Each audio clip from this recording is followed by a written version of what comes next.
This is a SIG 550. It's designed to destroy anything standing within its 400-meter trajectory. And there are over 500,000 of them kept in Swiss homes. Guns and shooting are a strong Swiss tradition. Basic military training is mandatory for young men, and afterwards they're required to keep their weapon at home. Mark Heim is the Ticino representative for the lobby group Protel. Basically, this was my father's military rifle, and of course he got to keep it when he was finished. I have my grandfather's rifle in the office, hanging on the wall. This was mine when I did service, which is quite an old one. It was introduced in 1957. Was used until 1990. And this is my son's. That's the current model. That's what's being used today. That's what we'll be using to shoot the Feldschießen today. The Feldschießen, or Tiro Federale in Campagna as it's known in these parts, is an annual Swiss event, and it's also the largest shooting festival in the world.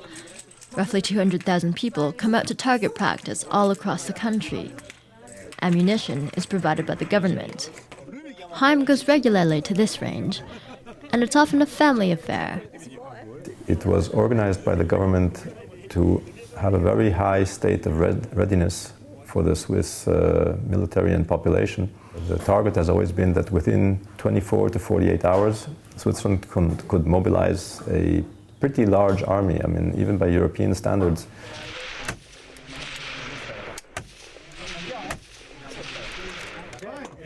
But it wasn't the militia that sparked Heim's interest in guns as a young man. It was an unassuming trip to a Holocaust museum. I was going through all the exhibits and the soap and the lampshades made of people's skin. And while I was looking, I heard a funny noise, and there was an old woman maybe 2 meters from me, and she was trying not to cry. She was sort of sobbing very quietly. She was holding it back. If she had been a few meters further away, I wouldn't have heard her. And she obviously had gone through that.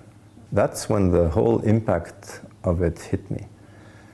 And I promised myself I would never be in her situation. I would want to be free, never in a situation where somebody could, march us off to ovens or prisons or just take away our freedom. The key to freedom is the ability to be able to defend yourself. And if you don't have the tools to do that, then you are at the mercy of whoever wants to put you away. And the tools for that are guns.